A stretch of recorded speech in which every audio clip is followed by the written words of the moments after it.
This conference will now be recorded.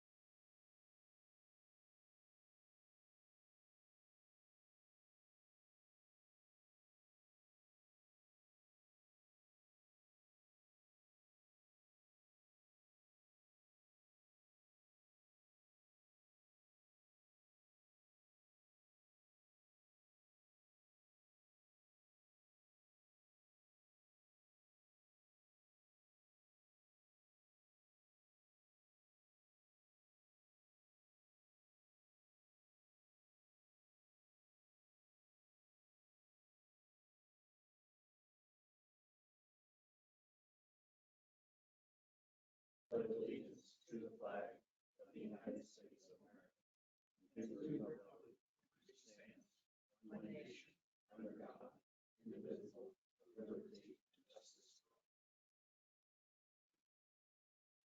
Thank you.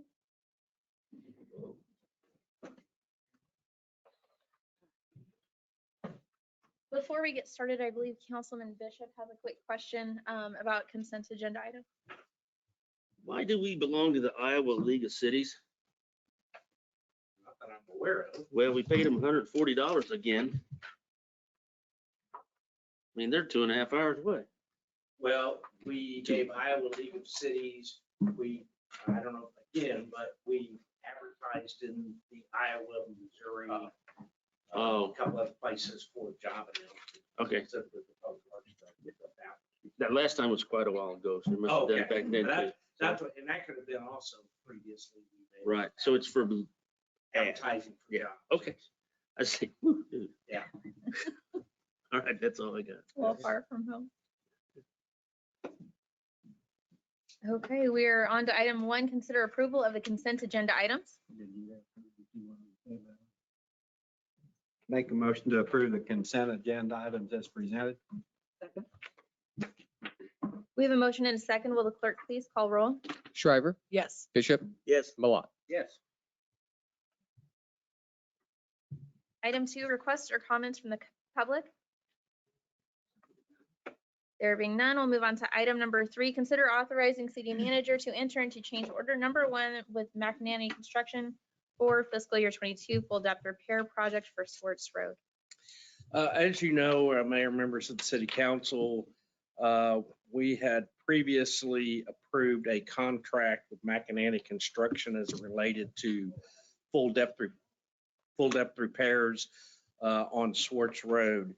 I believe at that time, which was on June 13th, we had discussed that the project limits was from approximately 104th Street to 94th Street, and that was water lines being relocated by BPU at that time between 94th and 98th.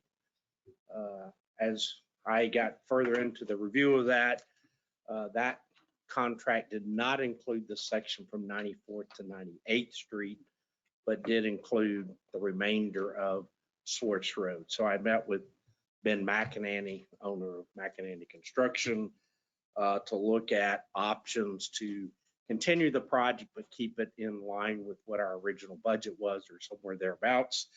And what you have before you tonight is accumulation of those discussions. So the first thing we would do, there was a small section of 102nd Street, about 267 feet from K32 North, just past the first entrance, and then entrance into the subdivision. I always forget the name of the subdivision, but there we do have an area we need to patch, and we'll handle that by just separate contract to do that.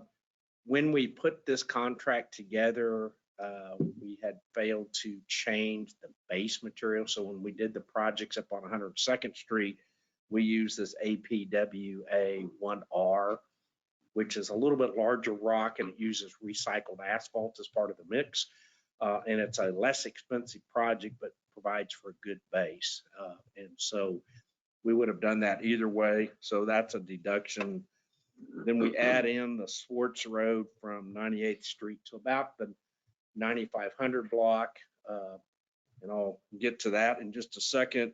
And then we're gonna deduct some of Swartz from 104th West and then finally add some overlay. So if we look at this first road segment up here, you see we're basically on the left side is 104th, to the right side is 102nd. You see a highlighted area up there. And then can you go to the next slide? I'm not sure how you got these set up. Oh, I'm sorry. Do I have it on my? I think that's the only one included in this slide. Okay, I thought the, I don't know where it is, but okay. Well, what we're gonna do, the area in that box up there, which is about 600 feet, instead of doing full depth repairs, that road's in pretty solid condition through there. There's not been any other road repairs, is to simply do a mill and over, or an overlay for that first section of 600 feet. Everything would remain the same for the rest of the project. Then when we get to 98th Street, so between 98th and the 9500 block of Swartz Road, we will do full depth repairs through that section. And so that'll be what we did on 102nd. So it's a full depth repair. All of that together ends up being about another $36,000. Some of these numbers will change slightly when we get in the field because of depths and measurements. So we end up with a new contract of about $380,000. Again, which is $36,618.75 change. And then we're also asking, just so we don't have to come back here, a contingency in the project of $13,381.25.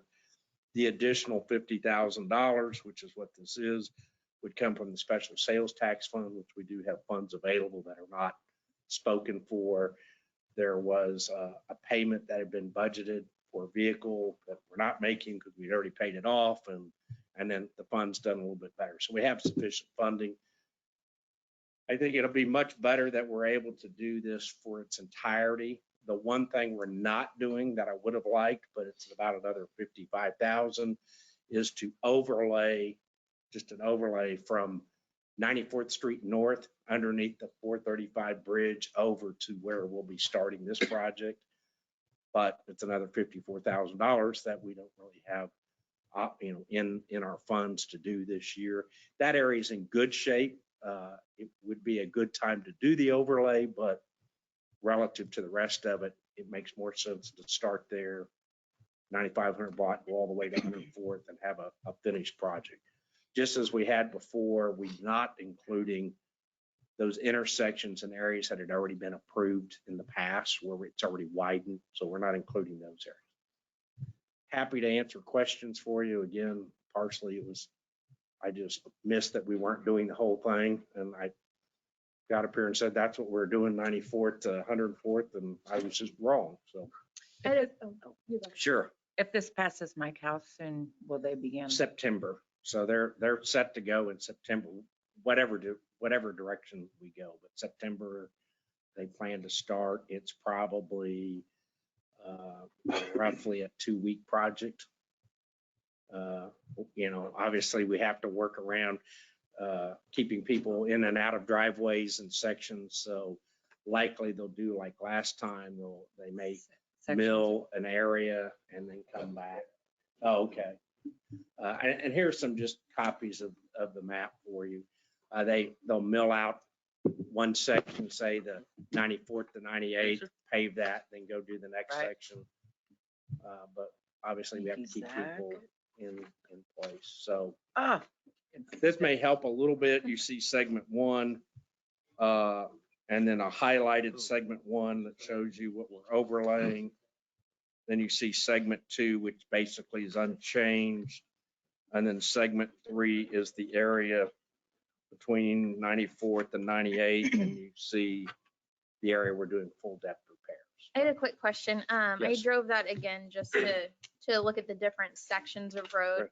Right. And I completely agree that the 94th to 98th Street is in dire need. That's the worst section Right. of the whole project.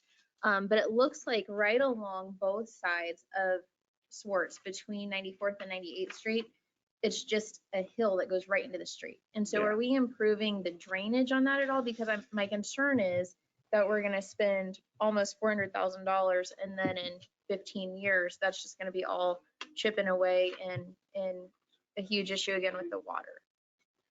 Well, drainage is a challenge without having right of way. Some of this we'll get because as we widen the street, it'll take care of some of that. But yeah, where we have those steep slopes, until we buy enough right of way and do it properly, then you're always going to have some issues with water along the edge of the road. We'll try to cut that in as we go along there, but it'll be a challenge. Of That's course, what I was gonna ask, if we might be able to even just put like a small ditch or something right next to it. that's because what it's we're going to just- try to do, right? It's as they're taking out the pavement, they'll over excavate a little bit and then put the pavement and that'll give a little bit of an area for the water to go. It's not perfect, but it's probably the best we can do in those tight areas. Some areas there's a little more room and there is drainage, somewhat of a drainage area. So, yeah, in a perfect world, we'd go in there and cut 60 feet wide at least and have drainage pipes under every driveway and have a nice ditch cut, but it's just not the work. This is more, again, this is more of what I would call a repair and maintenance project than a reconstruction project. It's kind of in between the, a full reconstruction where you either have curb and gutter or full width and just an overlay where you're just putting asphalt on something or making patches. You're getting a solid road that can last, another 20 plus years. And hopefully you can work on the drainage during that time period. So we're doing about 1,500 feet total approximately? That's what I got off the legend here. And I don't. I think it's more than that. I'm not sure of the exact, but I mean, you're probably from 94th Street to 104th Street. I would think you're closer to more than a mile. Oh, so it's. I mean, I don't know if the scale on here is exact, but I mean, if in fact it's, 2,000 feet from 102nd to 98th Street, and then another, I know it's about 1,600 feet on the third segment, and it was about 1,600 feet on the first segment, and we're taking out 600. So I think you're probably closer to the mile mark. Yeah, that legend. Without scaling it, I'd be, but you got to be approximately a mile plus. Yeah. Last year, the work we did last year was roughly about 10,000 square yards, 10 to 11,000 square yards. This is going to end up being around 9,000 square yards, I think, all in.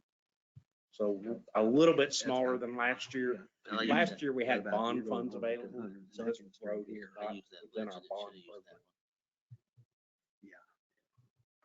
So again, really the question tonight or a request is to go ahead and do a change order with McInerney to that $380,286 and add a contingency for the remainder, which is the $13,381.25, which basically takes us to that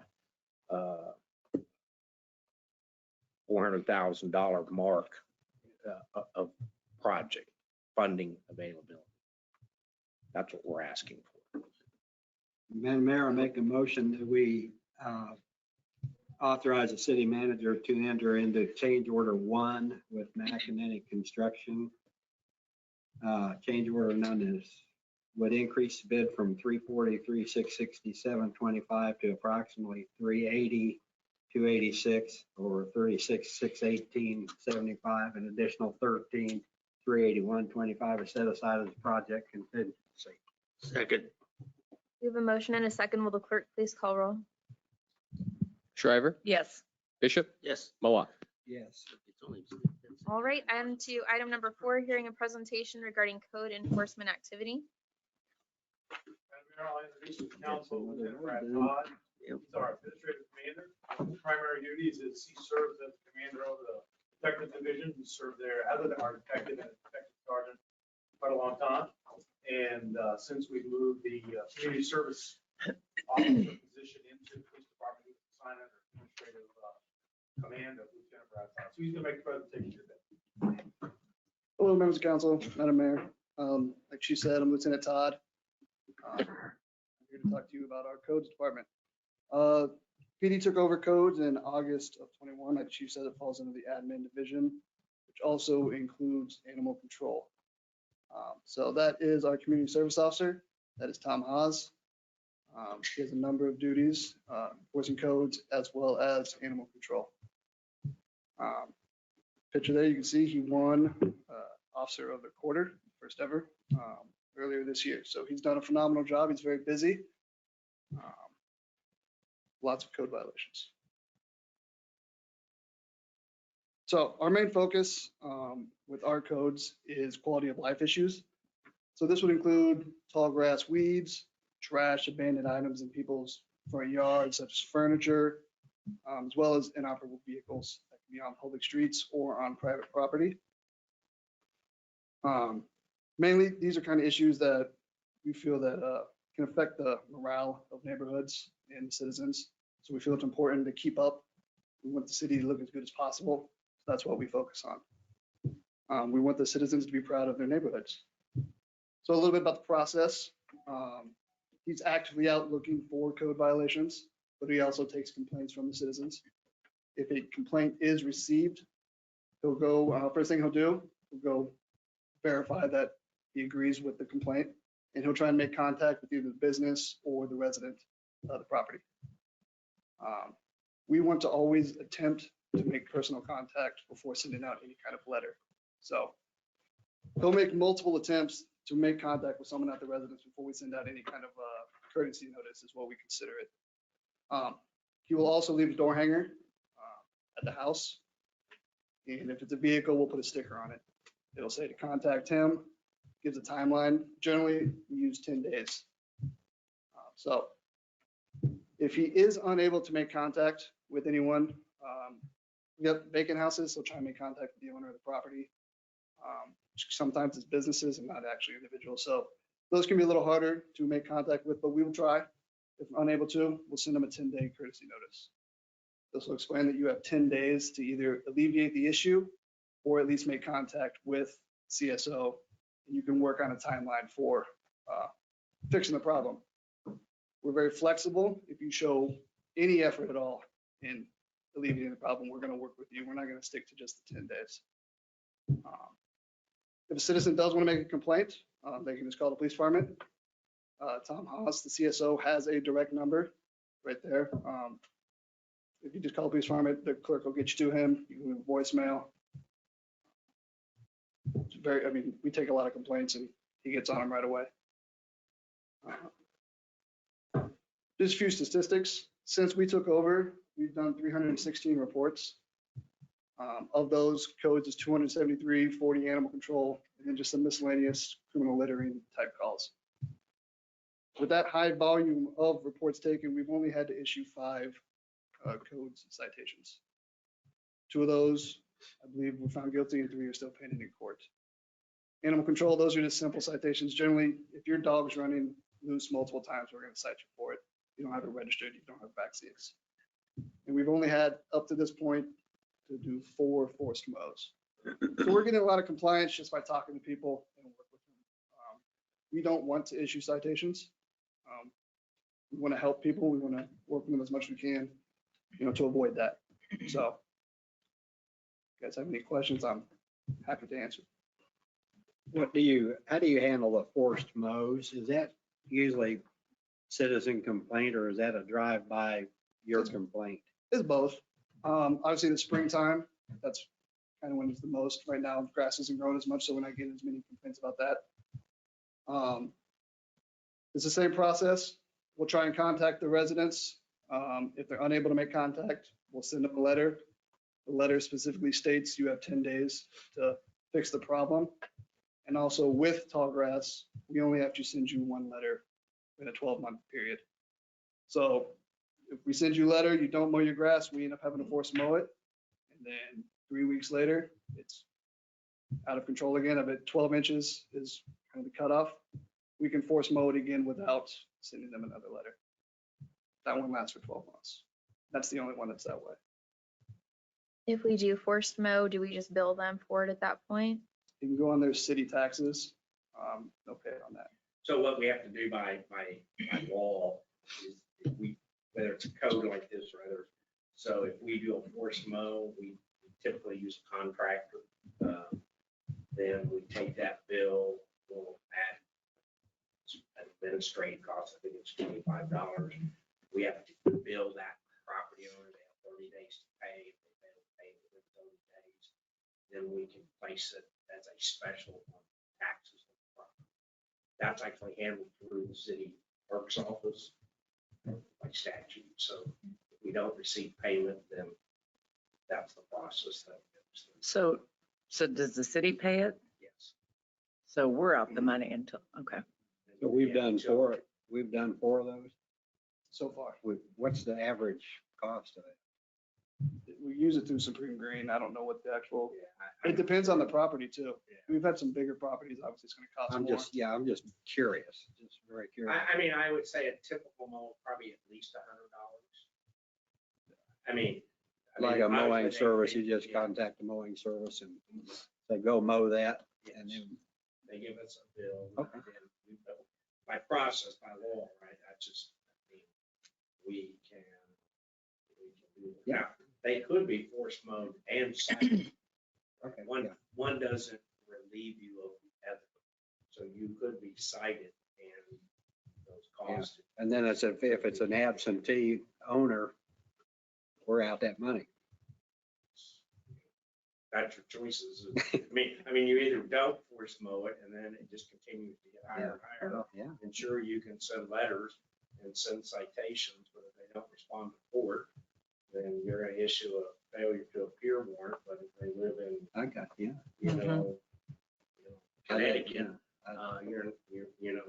you're not gonna go get them and bring them to court for that. So I've been educated. I did not know that we did that. we don't do many. Well, I four. mean, four is a fairly small. And that's really just kind of started since we've got the codes enforcement with the police department. We've done force moves in the past. Yeah. And it's always been a fairly small, I mean, before you moved over to the police department. I didn't know that I had ever seen it in the bills or anything, you know, on their expenditure. I probably just didn't look close enough. Have to be fairly egregious. There's four, and you could drive around today, right? Oh, yeah. And there's so many.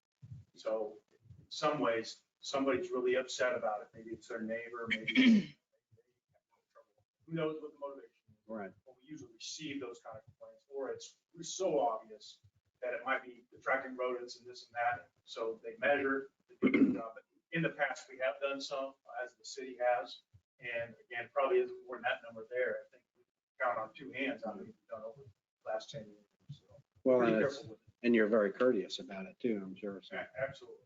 My goal was when we brought that in, we kind of learned from the past where the letters, that isn't the solution. But we have a law to follow. We have this ordinance and those things are necessary. And some of the things written in there have to be certain language Right, that's what makes it compliant. Our philosophy was we're going to communicate first, do everything we can to get compliance because that's the goal, right? You want your neighbor to cut their grass and if we can come talk to them, they cut it, we win. Good. So that's the way we approach it since day one. thank you. That's what you educated me. Since it's on the special taxes, we get all of that recouped, not 25% of that recouped, correct? Yeah, special taxes that gets repeated back to whoever it is that is the special taxing entity. Okay. And I did have a question about the right of ways. And when do we determine if it is a property owner, like private property owner's responsibility versus the city responsibility? We're going to defer that. I'm gonna take that one Okay. and I can pass this out. I think it would be helpful. Yes. They're kind of two different areas. so Tell them to call Mike. pass those down. So you'll see this, so high grass, so our, what we call excessive growth is handled in chapter 6 of the Code of Ordinances.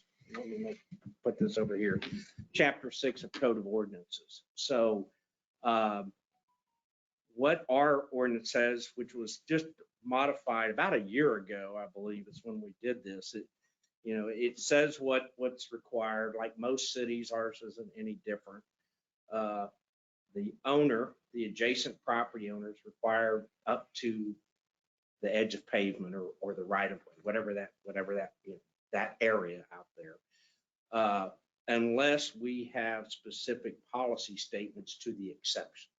That is, it's an area that we have elected to take care of because it maybe is an area that's just not, it's almost more common ground than it is applied to any particular subdivision or a particular property.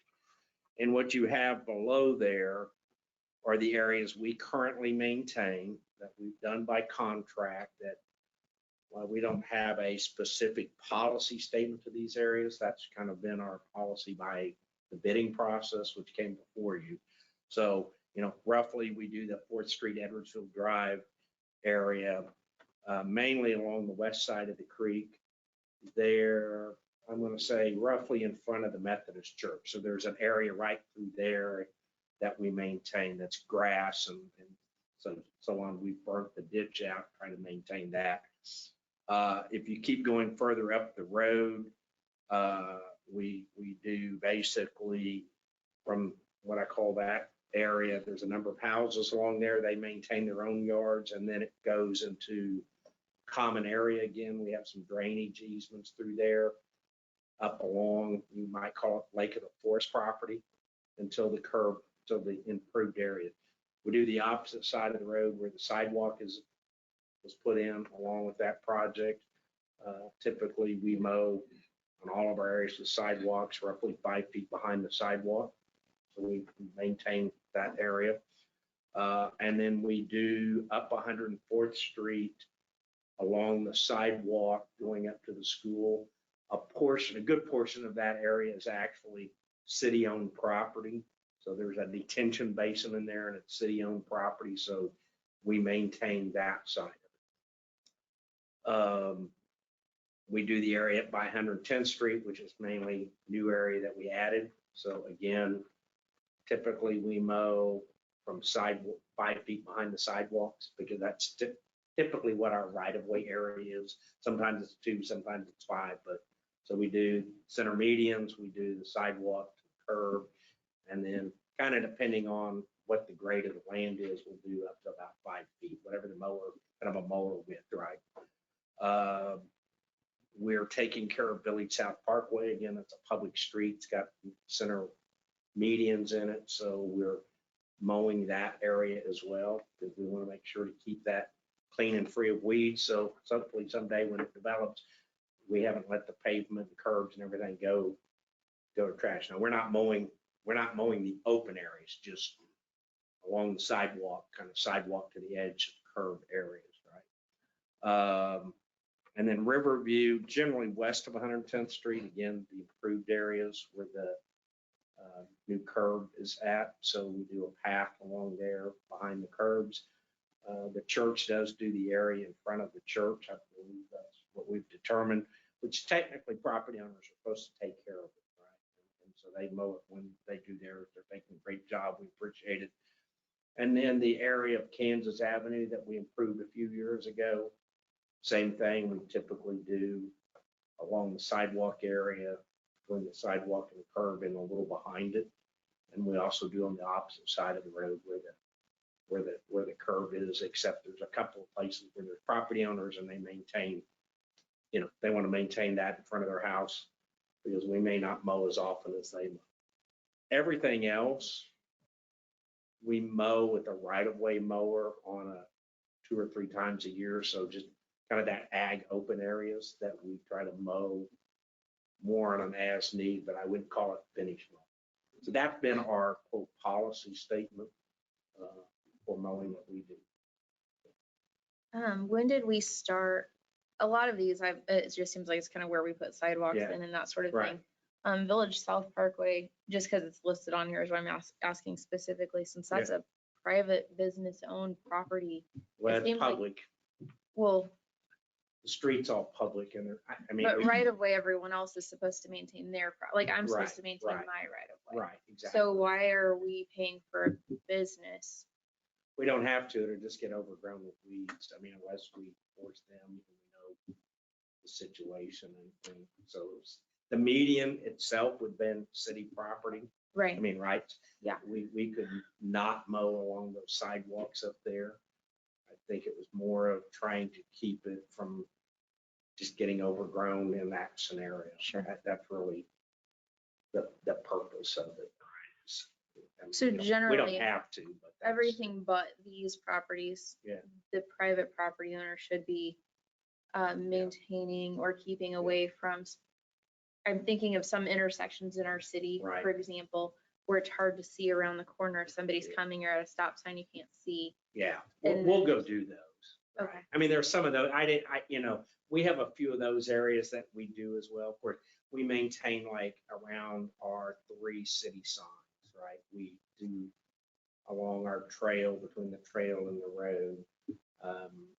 Some of these were mainly areas where we're talking about roadway maintenance more so than, and if there's an intersection, we mow them.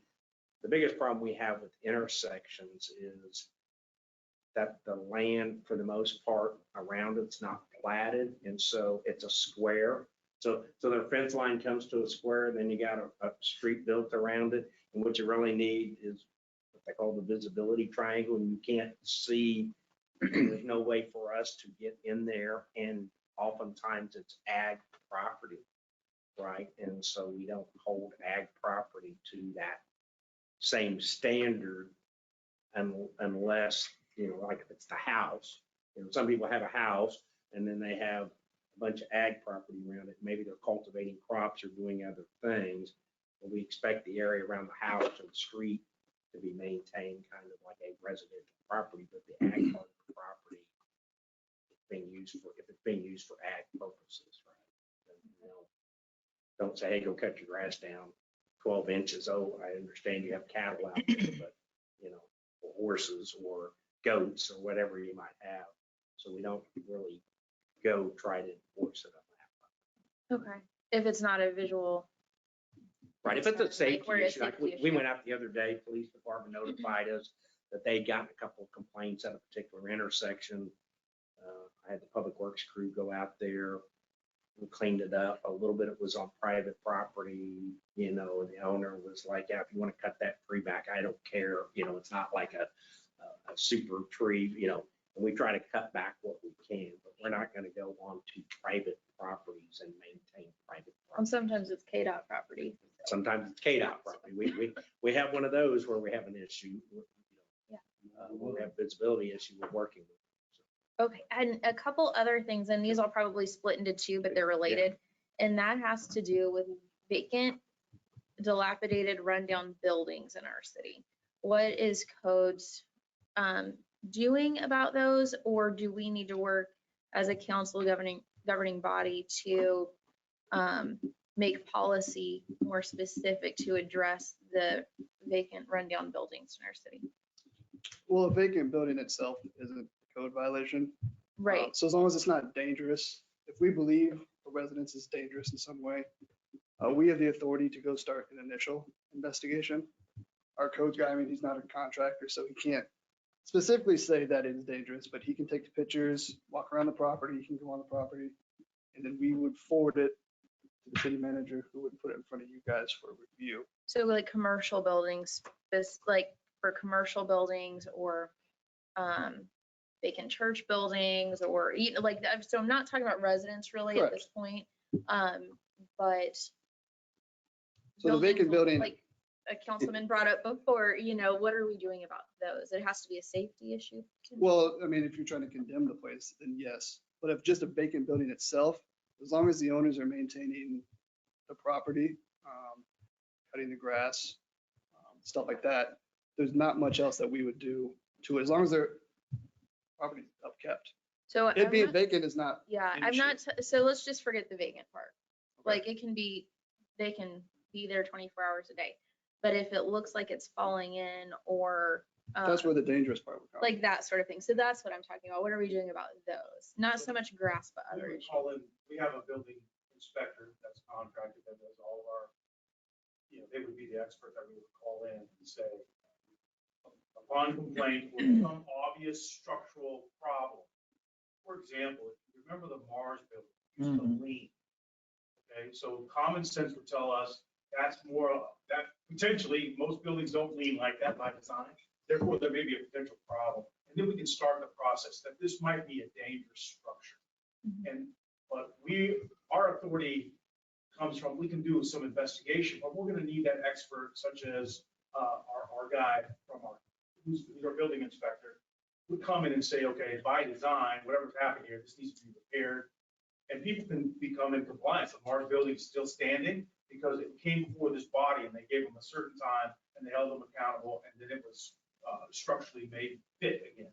So that's really, the issue would be, is this a dangerous structure? So that's what we have to determine.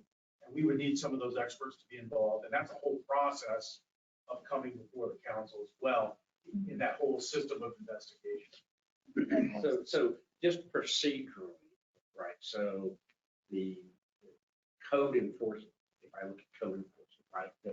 So the public officer, could be any number of us, but public officer, either by complaint or by just visual thing, says, I believe that this building may be unsafe, dangerous, if it's residential, unfit for human habitation. Now, for example, because it doesn't have air conditioning, doesn't make it unfit. But if it doesn't have heating, it can be unfit. I'm just, right, that's just how statutorily in court cases go on. But we believe that this building, it could be residential or commercial, right? It used to be only residential. They expanded that a number of years ago to be commercial. So we can start a process and say, we believe this building is unfit. And again, as the chief said, we would call in our building official. We would call in the fire, have the fire chief go do a fire inspection, right? But, how does it fall out on a fire inspection? We might call in other people if we think it's an imminent structural thing that could cause like fall over and harm people, right? We have a little bit different process. But then they have to bring a report to this body, and we have to notify that property owner that we're coming forward and basically say, we believe that there's a violation. We're going to call a public hearing. I think it's 30 days. At which point you'll conduct a public hearing, and based on you're kind of the jury. Then we're presenting a case to you, and you are the ones that ultimately say, we believe that building is unsafe, and we're ordering you to do one of two things: either eliminate it, right, or make improvements to bring it into compliance with building code. And at that point, then you have to give the property owner a reasonable, there's not a great definition of that, but some reasonable opportunity to correct the problem. If they correct the problem, again, like the Mars, it goes off the list. If they don't correct the problem, kind of like the one we had over in Steel Road, we gave them several opportunities. They didn't do it. The city then demoed the building at our expense, right? Taxpayer expense. And then we assess that onto the property tax roll and hope that they pay their property taxes. And in honesty, a lot of times those properties are unlikely to pay taxes. Now, the good thing is the county over the last few years has taken a much more aggressive position on properties with unpaid taxes. Right? We know we've had some that had 10, 15, 20 years back taxes on them, and they just sat out there. They're taking a much more aggressive stance. Generally, if it's 3 years, it's popping up on their radar screen, 2-3 years. Now, sometimes, right, because somebody's passed away or it's in trust or there could be litigations, and there could be things that prevent them from putting it on the tax sale. But that's what the legal department does. Their UG does all that final work. So we don't tend to have properties that are sitting out there with long-term taxes the way it was. And again, I will say most of that really came about through what they were doing inside the UG, more in the urban core, the SOAR program, and some of the things they were doing to try to get, they knew they had thousands, I don't remember, I think at one point they had almost 10,000 properties in the land bank. And of course, they get in the land bank and they weren't getting any better. And so they started trying to get those sold and back into use, right? And builders and people trying to take those and rehab them. And again, that's the ultimate goal on an unsafe building. It's not just to tear it down and leave a blank lot. It's to renovate it or tear it down and bring it back into productive taxable use, right? Get somebody that's going to occupy it, maintain it, pay their taxes. That's the ultimate. And the other part of that, and this is where the more of a residential comes in, is do we have anything that we do pertaining to slumlords in Edwardsville? So we've got especially several, and why I make the difference between a slumlord or like someone renting out a property, that gets a lot less grace as far as I'm concerned. I think our community is concerned, as opposed to like a 90-year-old woman living off Social Security who can't pay her house. But if we have someone who's profiting off of the people of our city and dragging down the entire neighborhood that their homes are in because they're not painting it, and they're, kind of the broken window theory, where you have one property or 5 properties that are all depreciating and dilapidated, then it affects not only the value of the homes nearby, but just the whole community that it surrounds them. So do we have anything that deals with those in particular, or are there tools that we can implement, policies we can implement to help our codes officer in that way? Well, again, we go to one place, and whoever that owner is, that's who we will have to deal with. It could be the renter, right, who has the problem, or it could be that they've created and or allowing some sort of junk pile to be in their house at that place. Or it could be the owner who already knows about it and just haven't told them to clean it up. They also may be responsible. So we do the one thing at a time, not because that person owns 7 of those. Right? We wouldn't define anything as a slumlord. That's not what we do. We just say, is that a complaint? Is it a violation? Is it a violation against the ordinance? And do they have opportunity to comply with it? I'm not painting your house, whether you're the so-called slumlord or the person who's on Social Security. It's really not for us to determine that. And so we just approach it as, now, if half the roof is missing and there's no running water, okay, could that be a health and welfare condition in which is dangerous to human habitation? Now, that's a whole different story. And then is it the renters who caused that problem? They may be suffering, but it may be the landlord or the owner of that property who we have to really deal with. More likely that's going to be the person, because the renter would say, well, they didn't repair the roof and they don't have the pipes to run the water. We've also had ownership who lived in something like that we had to deal with. And we've explained that same process, due process. Doesn't matter if they own 1 or 10 of them. It just simply wouldn't matter. We're dealing with one building at a time based on some sort of violation of the ordinance. Now, as we're investigating, we could find more things. Our officers are at places all the time where they say, you know what, there's 3 junk cars in the back there, one with no engine, big tall weeds, or whatever it might be. So that's also one method that we can use to say, hey, oh, by the way, the side of the roof is missing, and now what's going on? Is that endangering adults and children or whatever it might be? And we've had those circumstances where we thought child welfare ought to be involved, and the landlord for sure needed to be involved. The condition of the place kept by the renters was deplorable, and thus the landlord doesn't always have access to the place, even though maybe you have an agreement that says, I can come here and inspect my home that you're renting. They may not do that very often. And so getting them involved, that's the first time they saw it. They say, okay, I'm fixing this up.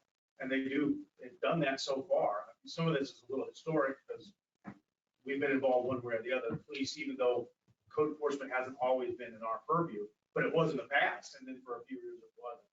So we have these historical things, but there's a process that we have to go to. And again, some are, we go one violation at a time. Is that a violation of the ordinance? It's not about who owns it, how many, whether they painted or something, but it has to be a dangerous structure, commercial or residential. When we look at the residential, is it really a hazard to people who may be dwelling? As far as commercial, if people are in there, that's a hazard, it could be a fire hazard, whatever it might be, or is that in such bad shape that it endangers or in some way is offensive to the people who are in that neighborhood? So that's kind of how we.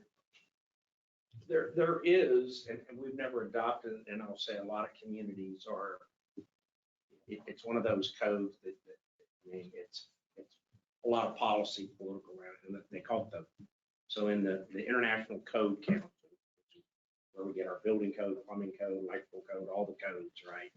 There is one called a property management code.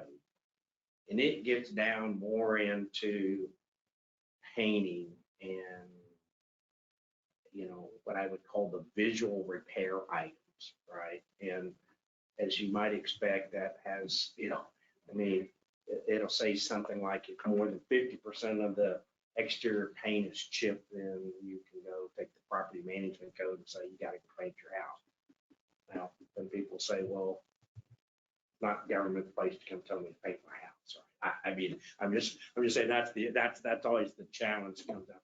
Some communities have adopted it. It's not universally adopted, the property management code. So that gets more to what you call those external visible types of repair. Wood rot, paint, age of roofs, things of that nature where they're not dangerous, but they certainly don't look good. It may be depressing the value of the land, the building, right? Mhm. And if I got two places and one's painted and upkept and I got something similar to it and it's not, it probably doesn't have as much value. And when it sits next to my house, is it making my property value go down? Now, And lot I of don't, places, the I don't like HOAs to may- necessarily pick like Yeah. an HOA would. right. However, and that's why I am kind, and I don't know the legality behind it transparently, Yeah. like I'm not sure. But would that be something that would work with a rental license in our city and Yeah, so- saying, and- if we're gonna issue you a rental license in our city, we're gonna make sure you're in compliance with our codes, and then these types of codes would fall into our rental compliance. And that's why I'm asking, maybe we can give you guys some more tools. What I don't want to do is hammer the older person on fixed income that has no ability, especially inflation, everything. That's not who I'm talking about here. But I'm talking about somebody who's making money in our city on people living here. And you guys can drive around and figure it out, but they're making money. They don't live here. They don't care what it looks like. So that's kind of what I'm talking about. There is rental registration programs. Right? You probably read about them. They've been, you know, when they first came out, that they were pretty broad in the sense of they required, typically there's a fee attached. They allowed or required interior and exterior inspections. Some of those things got pushed back on. And so I'd have to go back and look at where the law is at today. I know you can still do rental registrations. It's, you know, then what's the process of getting people to register, renewing them annually? What kind of inspections can you do, can you not do? So, I mean, it's a program and it, you know, it can be a good program, but it has manpower costs, et cetera. So you're gonna put it in, are you gonna go to all of those properties on an annual basis and do an inspection? Or some places they allow, you know, the owner to do certain self-inspecting and send it in, and then you respond if you get complaints, right? I mean, and we've had that. I mean, we've had people call us and say, I want you to come to my house and look at, you know, the mold that's here in my house, or that the ceiling has, you know, is coming in or something like that. And certainly I think if we're invited into the property, they certainly can enter. It's that, can you enter it without the owner's permission?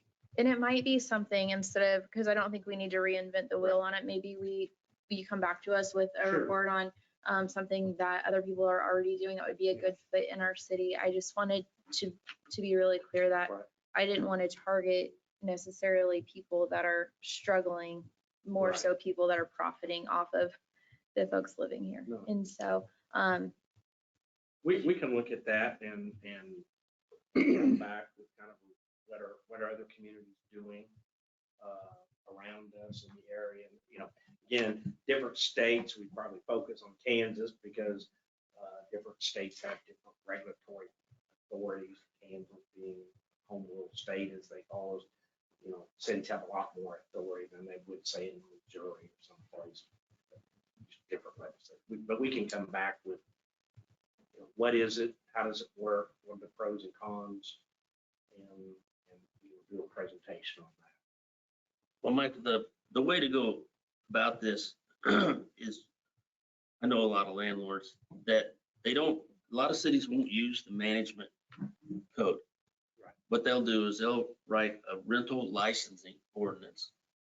And it's specifically, it's about safety more than about dilapidation. And I don't want to give you guys any more work. I know you're busy, but the fire department can go around, or the code enforcement officer, once a year, they get hold of landlords and go and check smoke detector or monoxide detector. Right. Life safety issues is the way to write the ordinance, because that gives us a lot more authority, you know, for, you know, people who own property and rent them out. Because a lot of people don't take care of it, you know, and that's one thing that KCK did when they wrote their rental licensing ordinance. They made a 1-year fee, and it had to be inspected every year. But there's a lot of people, you don't know it. There's a lot of people that don't follow the ordinance because you don't know if that's a rental property or not. But if the renters are educated on it, they can, you know, they can help, you know, say, hey, my hot water tank smells terrible, blah, blah, blah, blah. That's life safety. So, Well, and we have a bit of a unique situation, and this discussion's happened.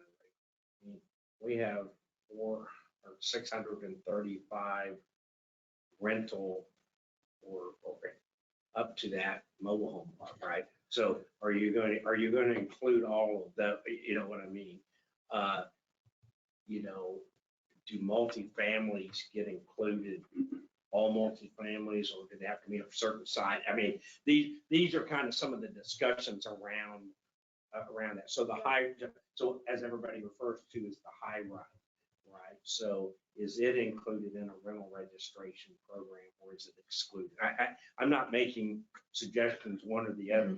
These are the kind of items we'll need to look at. I would agree. The property management code, while is a good code, it has a lot of issues into that, which is why I'm going to say probably a majority of cities don't adopt them, because again, it gets down to, you know, is there 10% wood rot on the home? And how do you go figure that out? And who's going to go measure it and paint? And I mean, it gets down into some pretty specific details that probably, quite honestly, beyond our capability to enforce it equitably, and it wouldn't probably make sense, which is why we've never proposed that particular part of it. I mean, the International Code Council probably has 30, 40, 50. I mean, there's a lot of codes under the Code Council.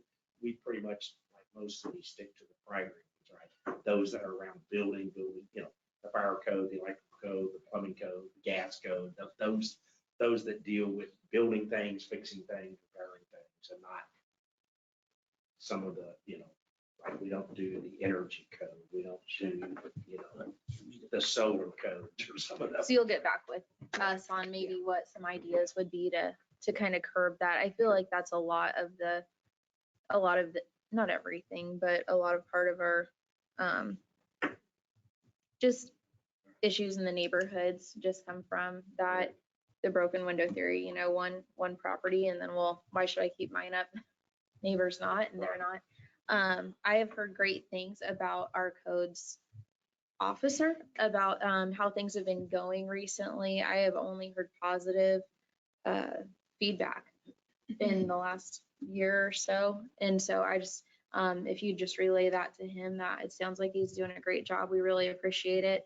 One thing that I really wanted to get out and you guys had included in there was citizens, who do they reach out to if they have a question? So everyone's not blowing up Zach's email. I think a lot of times that's the default is we'll just call Mike or call Zach.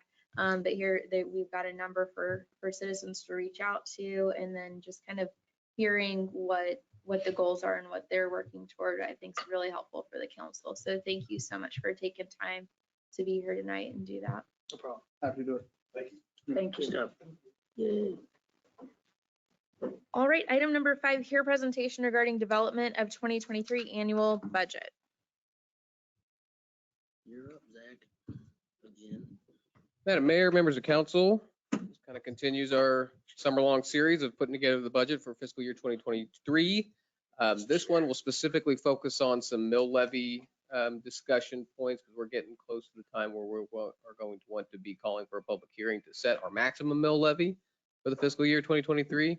So with that, we will get into it. So first, we're going to kind of talk about the mill levy fiscal year 2022, so this budget year that we're in right now, versus the fiscal year 2023 R&R, so the revenue neutral rate that the county developed using the state formula to assign our revenue neutral rate. So what's presented up here is a table that shows on that top column, or excuse me, that top row, the assessed valuation, the total mill levy, and the general fund mill levy and property tax for this year, based on the information that the county provided to us at the end of last year. So the assessed valuation last year that ended up being about $83 million. Total mill levy for the city, 42.3. For the general fund, 31.9, netting a general fund property tax of about 2.6 million. The revenue neutral rate that the county develops only focuses on, or I should say, it does not differentiate, and this is part of the problem with the state formula, between the different areas that property taxes are funding. So it just tells you, you raise property, or you raise this much money in property taxes in the prior year. This is the mill rate that you need to get to garner essentially the same amount. Now, for most cities, and including us, the property taxes go to different areas. So we've got our general fund, which funds city operations, people's pay, the things we need, day-to-day operations of the city, and then the debt service fund. So the assumptions that we're making based on the conversations that we've had at the council level previously is that we do not want to alter the mill levy for the debt service fund. We've got capacity in there now that we don't want to tweak too much, because we want to keep that capacity as we're making these decisions on investments to make for roads, for public safety facilities, for cemetery and park improvements, that kind of thing, those bonded project items. So with the marching orders being, don't leave the debt service fund as is, that means the only other area for the mill levy to be reduced would be out of the general fund. So the fiscal year 2023 R&R, our assessed valuations raised by a little less than 10%, and a total mill decrease by the R&R formula of 3.6. So if that were all to come out of the general fund, that nets us a loss in the general fund of $74,000 from fiscal year 2022 to fiscal year 2023. So from one year to the other, at no change in the mill levy. So we wouldn't, if a budget were to be presented that had no change to the mill levy and either the debt service or the general fund, it would net us $253,000. That's not messing with any of the levy ratios between debt and the general fund. That's just would keep things as is from a mill rate perspective. So as we talked about earlier, there's a difference between the revenue neutral rate and what is probably a more accurate representation of what the true revenue neutral rate would be. The biggest factor in that to get to that true R&R number would be properties changed in use. So the assessed valuation and the R&R notice that we got from the county was that about 91 million or $90.1 million. The properties changed in use was a little less than 2 million. So What the properties change in use incorporates are expired IRBs. We talked about that. Glazers was a big property that was on IRBs and as such was not listed in the assessed valuations in the 10 years that it was existing in the city, came off that IRB and is now part of the tax rolls. There's a couple other properties where it was a vacant lot previously, now there's a house built on it. Or a large section in the northeast part of town was rezoned from agricultural to residential to make room for some residential development. What the R&R formula does is disincentivize that kind of development in the city. So if a new house is built or a new subdivision is built, or a new business wants to come, or a business comes off the tax, comes off the IRB onto the tax roll, those are all set up to the city's benefit. What the R&R does is essentially cut that out and say all the work that you've done to tee up a residential development or to have a multi-million-dollar distribution facility come off the tax rolls to add to your property tax fund, that's all discounted and you need to start from scratch. So that's probably the biggest, my biggest complaint with the R&R is that it doesn't really account for those nuances that are going to be different from city to city. So if we take out those property change in use, just remove them all from the equation, then our assessed valuation would be a little less than 90 million at that $89 million rate. So we're working through that calculation. So we've removed the property change in rate or change in use from the R&R calculation. Our assessed valuations at this point have increased 7.4% versus 9.6%. And the total mill decrease using the state formula would be a mill decrease of 2.9. So again, if we're not messing with the debt service fund to keep capacity in that fund to fund our large long-term projects, that still nets the general fund a loss of about $55,000, excuse me.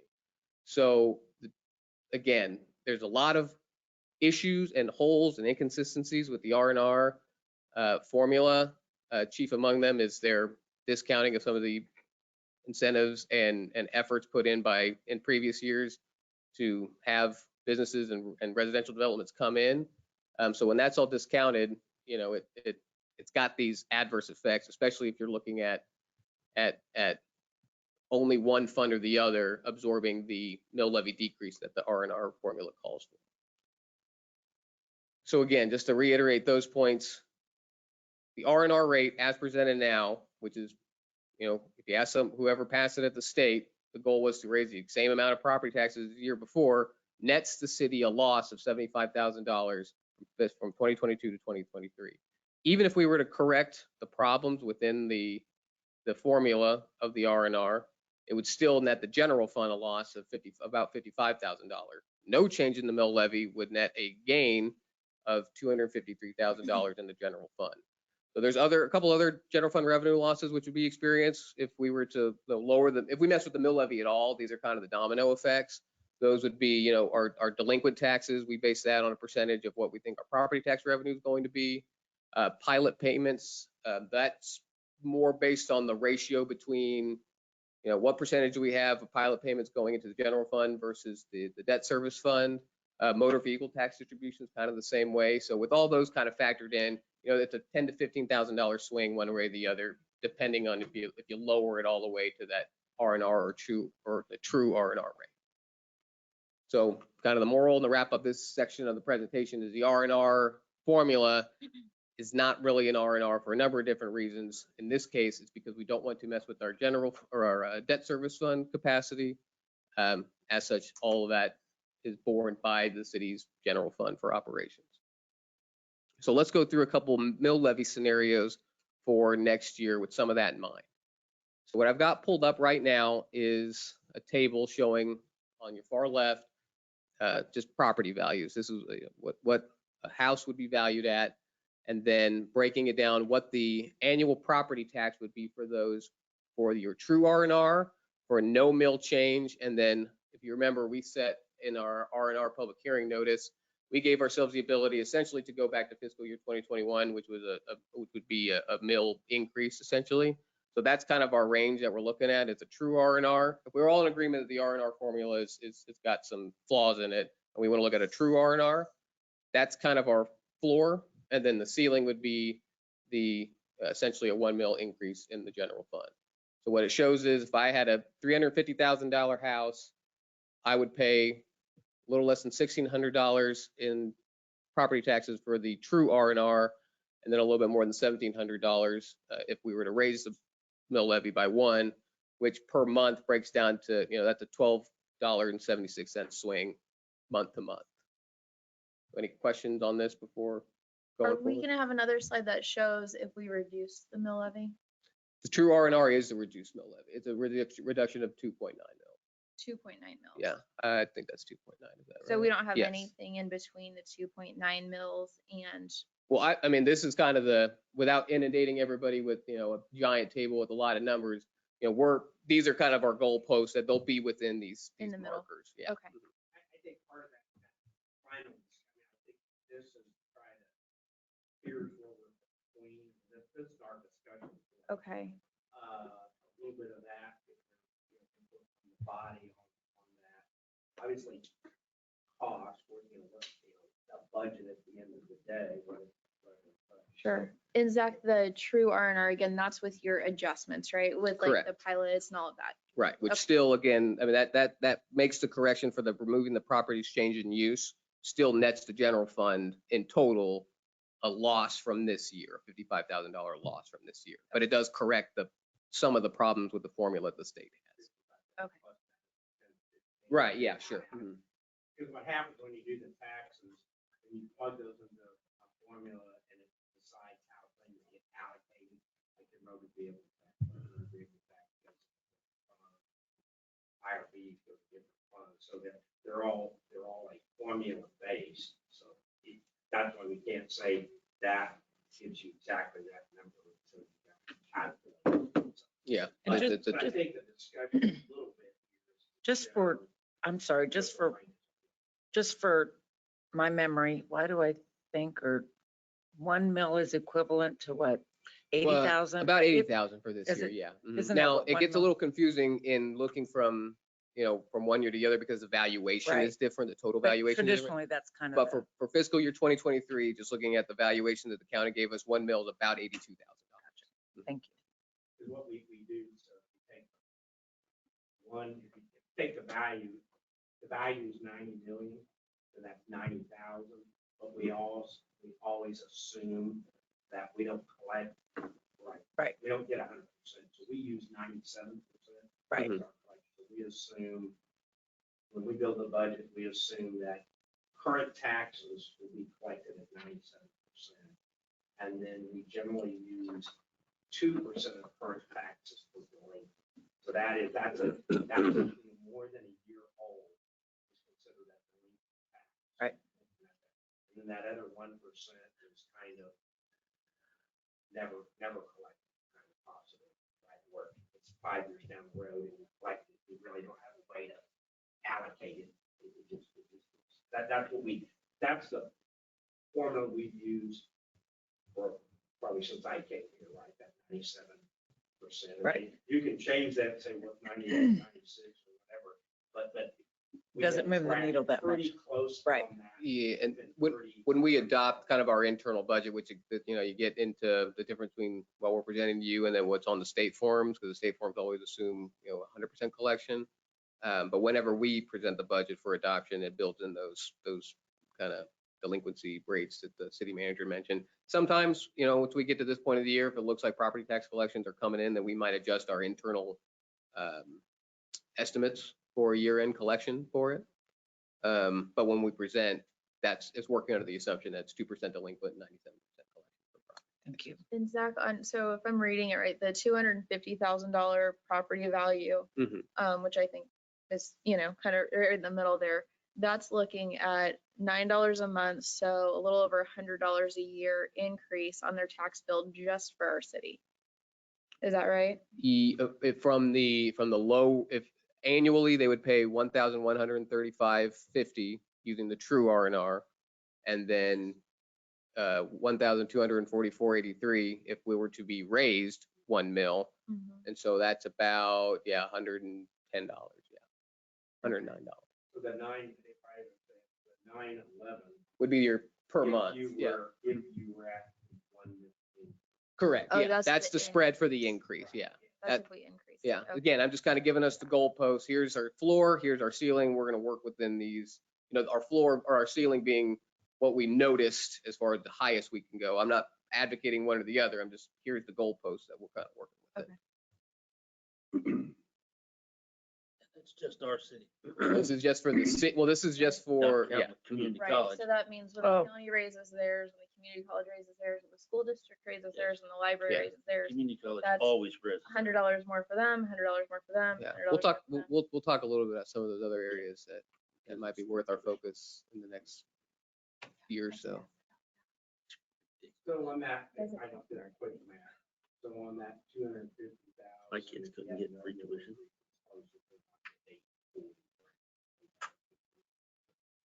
Oh, I'm not per sure. month, I'm not yeah. sure, I'm not Mhm. sure all your- Sure. No, that's Okay. about right. Yeah, I mean, essentially, the difference divided by 12. Well, it might be something that you're getting to, so. So any other changes or questions on this table? All right, if not, so one of the other factors that's going to affect, how we are adhering to our financial policy is going to be our fund balance at the beginning of the year. So on that top row, that was our fund balance, our audited fund balance at the beginning of this year, $876,000 or $876,403. Under that is our revenue estimate for this year. So that's kind of what we've been presenting all year when we give our budget updates. Here's how revenues are coming in. So about 6.9 million in that. Our revenue, our expenditure in fiscal year 2022 is at 6.6. And again, that assumes the 2% overage. That's probably the biggest outlier right now as far as our getting as fine a point as we like to get for our estimates, because we've only got 5.5, almost 6 months of data. So that number is probably going to do a lot to determine what we're going to be presenting in the next couple of weeks as far as here's the staff recommendation and proposals for the budget, because that affects where we start. So if we've got more money in the bank to start, then we might want to put forth a couple. It might affect what we are going to propose in the final budget for fiscal year 2023. So, but that number right there, the 6.6 million, assumes a 2% overage in the budget. Now, looking at it right now, if you look at the budget reports that were with you, a lot of the departments are trending right at about that 50% mark, which is right where you want to be. And some are lower, specifically Public Works, because we've had no staff in Public Works for a number of times, and we had some staff vacancies in admin too. So, we're going to work to get that firmed up for, here's our end of the year estimate for our expenditures, which is going to set us up for fiscal year 2023 decisions. But just to be safe, we're using kind of the average 2% overage, which is, using a 5-year average. That's cool. Sometimes we're a little bit under, sometimes we're a little bit above. So that's just kind of the safe bet. So if all those were to hold, then it would end of the year with the fund balance with a little bit more than $1 million in the bank. So an increase in the fund balance. So even if we were to spend 2% more out of the general fund, because our revenues are coming in, we would still end up with a increase of the fund balance at about 17% of expenditure, or fund balance being 17% of expenditures, which is right where we want it to be in terms of our adopted financial policy. So our adopted financial policy is that our fund balance is 15 to 18%. And over the last couple of years, we've been on the low end of that, and sometimes we've adopted budgets that are under that. But at the end of this year, if some of these trends hold, should be about 17%, which is right where we want to be. So looking at fiscal year 2023 expenditure proposal. So this comes from the discussions that the city manager and I have had with our department heads, and kind of just lumps them all into the big areas that we kind of separate them out from. So you'll see our budgeted area. This particular slide looks at contractual services and materials and services. What was budgeted in fiscal year 2022, so what was the original budget that we adopted in August of last year or September of last year, whenever it was, and then the proposal based on our initial discussions with departments for fiscal year 2023. So these are actually two of the biggest areas of increases, and there's a couple notes in there. So for contractual services, we've got a more firm cost on what the cost for the mowing contract is for the area where we contract those out. A lot of those are based on estimates last year. Increased costs for our court contractors, if those contracts are coming up and they're going to be re-looked at. We're in discussions points with those folks now. Materials and services, 76% of that increase is public safety fuel. So just their estimated increases in the cost of fuel from last year, what was budgeted, which was again budgeted August of 2021. So that's already been, that's already kind of through the roof at this point in the year in 2022. Fiscal year 2023, they're trying to account for that. Some improvements to facilities or some bunk room improvements that are needed. There's more money in general fund street improvement projects. Again, those are our more maintenance-based projects, not our large-scale. Swartz Road's not getting funded out of the general fund. Those are, filling potholes, cold patching, this or that, but more money into that fund and some couple of different cemetery projects that we've discussed at the CPPS board. So those would be fencing, or not fencing, but decorative border markings, fencing for lack of a better term, new signage, and what we're hoping to get done this year is repairs to the center planter, which will be around that $15,000 mark. So those are some of the larger ticket items and materials and services. Hey, Zach, Yes, ma'am. back to the cemetery. Mhm. So that cemetery fund, Mhm. is that included in the city, or I thought that was separate? That's a separate fund. The cemetery has its own kind of perpetual care fund. So we're going to be having a more focused discussion at the CPPS board about what exactly they want to do with that.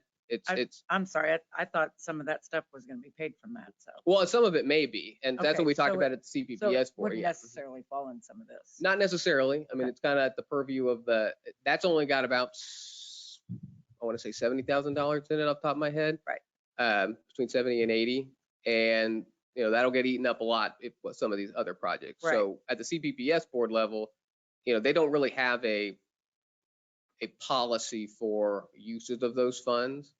Right. Right now, it's used primarily to pay the sexton and the diggers for whenever there's a funeral service that needs to be scheduled. Any other questions? All right. So the other areas that we're looking at, equipment, capital outlay, and our technology fund transfer. Equipment, only up about $16,000, which is 23% from the fiscal year 2022 adopted budget. A lot of that's our CPU rotation. We just need to cycle in and out computers to keep our system running well. Some public safety equipment is in there. Capital outlay is actually going down some. I believe there's a lease that fell off. So right now there's no new leases scheduled to hit the general fund. Technology fund, that's just a transfer of $15,000. That's stable every year. So all told, so this is all less pay and benefits. If everything that's been kind of discussed at the department head level were to be included, it's about an 11% increase from fiscal year 2022 to fiscal year 2023. About a little more than about 1.6 million. Missing a digit in that last one, but driven mostly by materials and services and contracts. $164,000. If you add those two together, that's going to be almost 100%. These areas just kind of wash out. They can't cancel each other out when you do the math. But our contract services, so people cost more and things cost more. Can you go back to, this one here? So we have 164,000. This doesn't include salaries or fuel. So this doesn't include, the only thing this does not include that would hit the general fund are pay and benefits. Pay and benefits. So this does include the fuel increase. Okay, thank you. Yeah, this table is the same as that table. Okay. So that total at the bottom incorporates the previous ones. So in looking at employee compensation and staff area, that's obviously the biggest ticket item that we've got for the general fund. So fiscal year 2022, our adopted budget in those areas was a little bit more than $5 million. What I've got up there is kind of we've got different options to our earlier point about what's between the goalposts. We've got options in between that, but essentially we've got, 4 goalposts that we can work within. One being same staff with stepping. One being an additional admin staff, 1.5 an admin, and then our grant staff. So our grant staff being the public safety department went out for grants for staffing, which we covered at a certain and step increase. Another scenario would be grant staff, so no change in the admin staff, keep admin as is. Get our public works, or excuse me, our public safety staff, our grant staff, step and COLA increases. And then kind of the high end, the biggest ticket would be additional staff and admin, getting the grant staff for public safety and step and COLA increases. So you can see the spread between those scenarios, about $500,000. If we were to get those grants for public safety, it equates to about $315,000 in reimbursement we could get. So it brings our net down, but we're just looking at general, the state forms don't account for any of that. So we're still spending it. So if we were going to pay those people our mill levies, that would reflect that, whether or not we get reimbursed for it through grant. So if we get a grant, if we get both of the public safety grants, we get staff, I believe it's 3 in the fire department, 2 in the police department, or 1 in the police department, and be reimbursed $315,000 for it, that would look good on our ledger, but from a mill levy and state form perspective, it doesn't really, the revenue side it doesn't look that. What we're authorizing is our expenditure, not our reimbursed level. It doesn't cancel. And is that 3 years that those grants pay for, and then after that, they're on our regular budget, correct? I know in the fire department, I do not, yes. So really no change in the mill levy. We're just keeping the mill levy as it is right now. That opens up, that opens up the door to looking at additional staff and administration as well as a poll.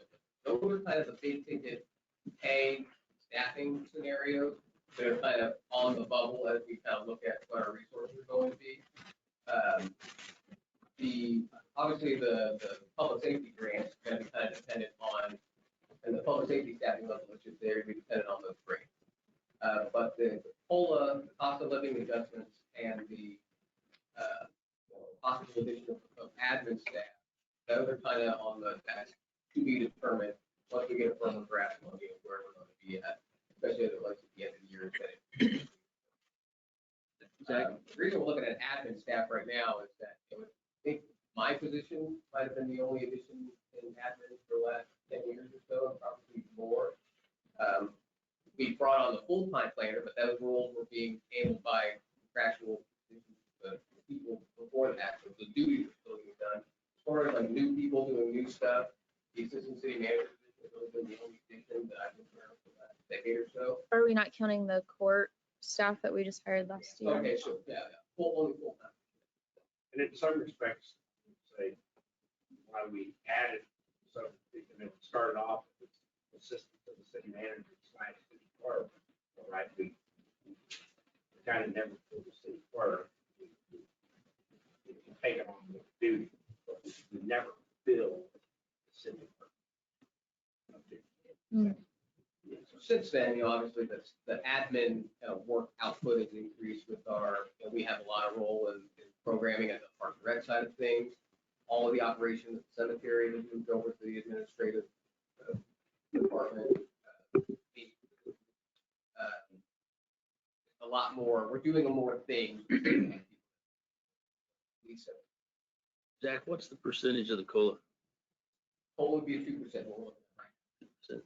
And Zach, can I ask you too, is the parks, is he full-time? Supervisor? Yes. He's full-time, but you, Well, I should say he's not salary, but he's salary. but you still do some of that? Well, he's more over, he's running our recreation program, putting together schedules, and he's not the person, he does great at all that, but as far as like crafting the budget and developing new programs, and figure out what to pay for them, he'll have an idea for a new program, and then it's kind of on the ad to figure out, well, can we do this? How do we do this? How do we get more out of it? And Well, I was just curious, does that position necessarily need to be full-time? I thought you'd mentioned something about part-time as well for admin. Oh, Well, there's an talked about intern. admin with it, full-time people, part-time, like an intern. Similar to what the deputy, half-time deputy. where they- So the clerk was a position has never been refilled? I mean, it's dual role. I was hired as a city clerk. So we had a city clerk prior to me being hired on. We just did city clerk duty, so statutory, doing the minutes,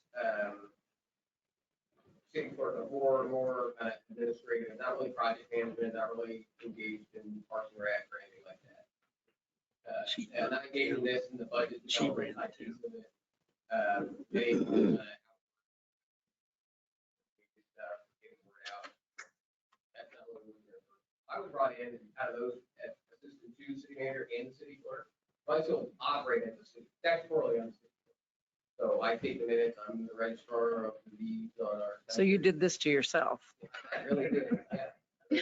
I'm glad you said that. No, I, Because he was looking well, at me, I don't know that he's agreeing. if anybody's listened, that's called creeping change. Yes, yes, ma'am. I've mentioned that before. Mentioned that before. Well, and I would say that, you know, some of the things were just simply didn't have much of it.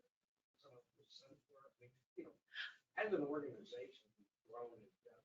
Right. Do more than anything. I just want to know what substantiates a full-time position. That's all I want to know. And so That's, clerks, again, clerks official duties are all those things that come. In most communities, you have a separate clerk. The other thing that they generally if they have oversight, it's generally oversight of things like the utility billing systems and maybe finance, you know, not necessarily finance, but there's just certain things that they do. Court Right. oftentimes would be under the purview of a city clerk. Right. Right. no, and I understand, and I don't want to take up Zach's presentation, but, and I know we just hired somebody. For the part-time. Okay. Just he's here 20 hours a week, maximum. Who? His name is Doyle. No, who's the other gal out there? Oh, great. She's filling the position. That's our Correct. office. Gotcha. So if you remember when we looked at staffing levels, just kind of peer community staffing levels, we did our council retreat. And we're about 1.5 to 2 under our, the year you do as your product. The area, the communities around us are sub 10,000, sub 7,000, but that's generally what those folks are staffed at. We've got, and the cemetery is a big one. It takes a lot of nuanced work that kind of has to, if somebody needs a funeral scheduled, I Well, can't you just did- do it. You later. did take all that on. Correct, yeah. Well, that was. The majority of that was done by the cemetery. Yes. Yes, it was. Yes, it was. But You those did do that to yourself. are not really- Yeah, a lot of those folks were. I done realize, early. I, right. I just came on with you, so. Right, yeah, right. It was being handled by the cemetery. I say handled, it was being, they were selling plots out of the cemetery, through the cemetery board. And they did a good job selling plots, but as far as capital projects and planning for it, they didn't. They were all volunteers before, so we could really ask them. Absolutely. They did a lot just selling plots. It's surprisingly busy in the Right. cemetery. They're dying to get in. Oh, come on. You haven't been a dad that And long. we have had in the past. often Time to go. In It's a turn. so most times those are coming out of master's program. Right. Not generally right. Gotcha. And we had them for a few months here or it's short term.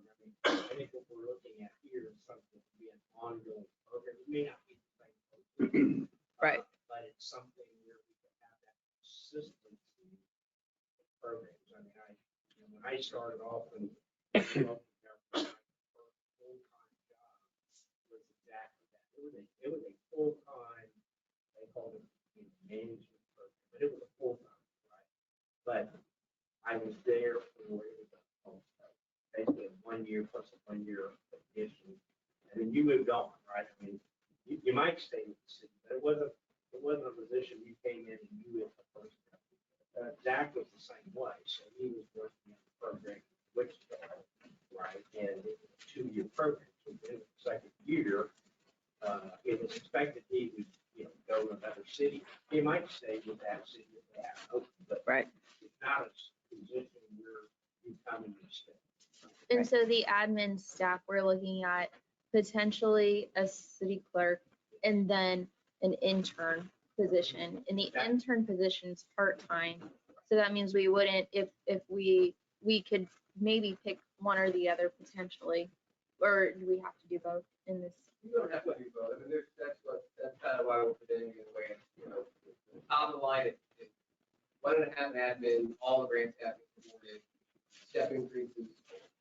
I mean, we're just going to make, Well, that's what I'm just asking about the options, because when I'm looking, I think we've talked about this before with Public Works or Parks or something along those lines, is when we have intern or part-time, then we don't have to pay in as much on the benefits and the backside of it. That is a little easier to maybe do some of the other things. One more point on the admin staff, before we move on, but all the statutory requirements of city clerk are being it's not that in absence of a full-time city clerk, these things aren't getting done. It's just that the opportunity cost of having somebody who's just doing that would open up other staff who are larger scale improvement projects. Things like the historic cemetery or our tech support system, kind of it's slow rolling out. It would be further along if we had more staff to dedicate to it. So it's not so much that we need a city clerk to get X, Y, and Z tasks and getting done as a city clerk would do, because those tasks are getting done. It's what could we do more with additional staff and specifically administrative staff as far as program development or who's going to administer a registration program, because it's got a lot of, you know, going to affect fire department, the police department, even if a lot of those kind of different department type work. City clerks handle registration, or registration, they're the administrator of it. So if we were going to look at these kind of, you know, improvement programs that help clean up sections of town, we just need folks to administer. Right now, I think I could say administratively, our staff kind of asking for new substantive programs to that level. And are we fully staffed in the office right now? Did we get all those spots filled? Okay. I think right now, approximately people see we're fully staffed. We have, Minus the Public Works. well, except public work. Obviously, I find, but I mean, I think that's our only open. Now, you may have people, for example, in the police department, field training, but you got people in the fire services, field training or academy training, or they're doing their paramedics, or, you know, so we have some people, but they're not necessarily all at 100%. I can go do the thing. And that's always. I can't think of time that we were 100% staff and everybody was fully, you know, certified, done all the things. It just doesn't happen. And on the new grade and step program, is that a step that goes every year generally? Is that kind of something So that's the bottom. That's why that's included in all of our compensation scenarios. That's the base that we need to do. Otherwise, we're going to fall behind. So does that mean everyone will get a bump in their paycheck for fiscal year 23? Correct. That's the scenario that right now. At the base of the bare minimum would be included in all of our proposals would be a step increase. That just keeps it below. And the way we do that, so we do those in January for people that have completed or they're done with their probation. So if their probation period, say, ends in March, then their step increase happens. Now, COLAs are, right, you're adjusting the pay plan. Those occur on the first of the year or whenever. We've done some improvements in the middle of the year. COLA goes across with whatever your status is. And if my job is paying $15, and now the COLA makes $15.25, I make $15.25. I mean, I get my step to now $15.50 until I finish my probation period of the year. So the kind of the button on this slide would be, you know, we don't really get to the point where we we can start looking at possible addition of staff and possible full adjustments, unless the mill levy is paid. That doesn't mean no change in mill levy automatically gets us all that, because it's dependent on what the year fund balances and what we're set up in the bank as it relates to our financial policy. But that's kind of you can't really begin to have those discussions about additional admin staff or full increase at anything other than mill levy stable from last year. And that's kind of what this shows is are we on our left column, the true R&R, the middle is the no change, and then the far column is fiscal year 2021. Just looking, so these are the mill levy scenarios, looking at that base minimum change in step. So all this would do would, what we're looking at right now, we're looking at that fiscal year 2023 expenditure line, 3 rows down. That is the total cost for what has been proposed in those other lines and a step increase for our current staff. It doesn't incorporate any new staff, either grant funded or not. So if we were to go with the true R&R rate, we'd end the year with a fund balance and still build it from last year at a little less than $1,900,000. Our fund balance as a percentage of expenditures would only be 12.9%. The minimum that our financial policy calls for is 15%.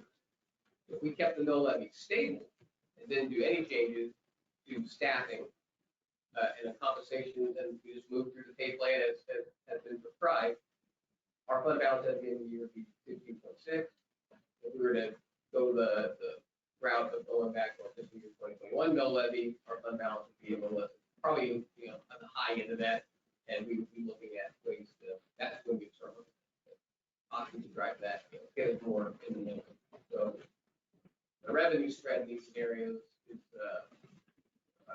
$280,000. That's kind of a snapshot of what the fund balance would look like if we were to only do a step increase for existing staff at these different mill levies. Again, you can goalpost room in between them, but any questions on this table? What is the average step increase? Coal is 2. I mean, the step increase is built into the pay plan. Every step is 3%. I realize that. COLA, we've got. Gotcha. So all that said, so our general fund priorities and parameters. So again, minimum compensation adjustment is being considered in the step adjustment in keeping with the approved pay plan. We would like to include a COLA. There could be all these market factors, and we say it over and over again. Things cost more, people cost more. That's not different for our folks. We'd like to include some COLA, what level that falls on. We know that we don't at this point recommend changes to the debt service fund. So that means any changes in the mill levy would be absorbed by the general fund, which that's the fund where we pay people and we buy things out of. We want to maintain that mill levy in the debt service, so we have capacity for big road projects or infrastructure projects with public safety facilities, things like that. And again, our goal is to present a balanced budget with respect to our reserves and what we have got revenue coming in estimated, and keeping our fund balance at 15 to 18% of our. That's kind of the guiding lights we continue to work this last couple of weeks budget. So we talked about some of the different other areas that are affecting total mill levies in the city outside of what the city actually levies. So we've had a lot of talk recently about the library, and we had these conversations at the end of 2020, and it's not really, again, had a whole lot of staff capacity to dive into them more. So we're just kind of presenting this as a mathematical exercise. So Edwardsville is part of the PET district, Hyper Edwardsville. Now, there's a big tangle of interlocal agreements and resolutions and enabling things to set up the library. But essentially, we've got a mill that goes to the Wyandotte County library system, 6.1 mil. It goes to the Wyandotte County library system that in 2021, these are 2021 figures, equated to about $463,849. So in total, the property taxes paid in Edwardsville, 460,000 of that went to the library. Wait, the KCK? To the I thought it was Bonner. Well, so here's again, it's a weird tangle. I remember that presentation. So, bond, so we pay 460,000 to KCK Library. I think it's all generally agreed on that most of our residents use the Bonner Springs Library here. The KCK Library, as part of their agreements, they transfer, in 2021, it equated to about $235,000 from their fund to the Bonner Springs Library, which essentially makes up their operational costs on the Bonner Springs side of things. If they've got a whole operationally, that transfer from the Wyandotte County Library covers that. So we're paying $460,000 to this library for them to pay $230,000 to some of our, which we actually use. So there's a lot of statutory nuances in how to change library districts. So now let's take all that out of it because I don't quite understand it at this point. So again, this is just a mathematical exercise. If we were to somehow just be able to cut out of the pet district, but we still want to keep the fund, we still want to fund Bonner Springs Library because that's our community library at this point. In 2021, if that were $235,000, that mill would go down to $3 million, just automatic, without having affecting anything that we do. We being within the debt service or the general fund operations of the city, it would redirect those funds directly to the library system that we all kind of agree that we are using, and kind of cut out that Wyandotte County KCK library system middleman that in 2021 collected $460,000 from the city of Edwardsville and only gave $235,000 to the Bonner Springs library system. So again, that's something that we're starting to look at. What is actually how can we change that? Because that's not something that is I don't know if inequity is the word, but it certainly is a curious formula that they use. That presentation that Right. Senator Petty gave us, yes, showed And that kinda all got those the- details. Yeah, and that broke it down.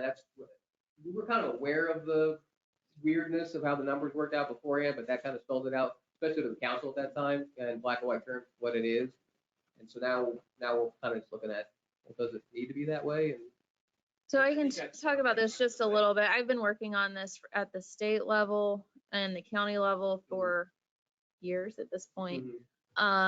One thing I'm concerned a little bit with is while we're talking about this, the goal should be to keep the money in Edwardsville and not just send it to Bonner Springs. It would be better to have something here locally in our community that our students and even adults would be able to utilize, hopefully within walking distance. So we're not going 10 minutes one way or 10 minutes the other way to get folks to internet or resources. I mean, whether it's students doing work, workforce development, people filling out resumes and applications and things like that, we have folks in our community without those resources available at their home. And so when we're talking about this, and especially because I've invested a lot of time on this very specific thing, is I'd like to really focus on keeping those funds in Edwardsville and not sending them on to Bonner Springs. And again, I'm not really advocating one way or the other. This is that mathematical exercise. If we were to, if the assumption, if the common sense or commonplace assumption is that if we're going to use the library, if I live in Edwardsville and I want to use the library, I'm going to the Bonner Springs Library. And that's for lack of better terms, the Edwardsville Community Library as well, because they're so, I'm not going to downtown library if I live in Edwardsville. Why is my $235,000 going to that library instead of the library system that I don't understand? So I totally agree with you that if resources, local resources should be kept local as much as possible. But even in this scenario, it's that's a $3 million savings right there. If it was a more equitable distribution of who's paying for Right. what. Yeah. And what I have been, we're in, just so everybody, like the council and everyone knows what we're hoping to do is get out of the pet district altogether and keep the money in Edwardsville, where we could have maybe a computer lab, a small library, something here. The concern just being, I don't want the mills absorbed by the general fund, because then we have no resources to build into our community. And I also don't want it sent to another community, because then getting out of that's going to be a whole nother hurdle. And I think just to add, Mayor Taylor and I spent some time with past legislative sessions. I think we got some positive feedback. I mean, it's going to be a legislative process because technically it's created by a vote. Right. That area, which was outside of the USD 500s. And excluded Bonner Springs, who they already had.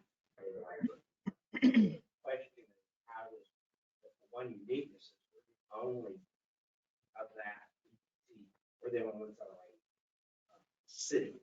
Mhm. So we're a separate entity. The rest of it is part of Kansas City, Kansas, right, as far as citizenship goes. And so that is part of those discussions. I think too, and I don't remember exactly, but Bonner Springs' total assessed value is not significantly different than ours. It's larger, but not a lot. Now, they have a lot of sales tax, right? So that they got a big sales tax. Oh, we don't. But as I recall, their property tax total value has been is not significantly higher because most of their property is made up of residential, if you remember. So they got 60 some odd % of their tax base is residential. And ours is made up of commercial, which just by the formula is double, 2.5 times. So if you look at, they have a library mill levy of 4.5 on a similar value, even if you use that, you still are saving, you're reducing the tax burden on the citizens, even if your mill levy was at 4.5. Right. And again, I think the purpose of this was just to once again show that of the mill levy we send in to the Wyandotte County Library District,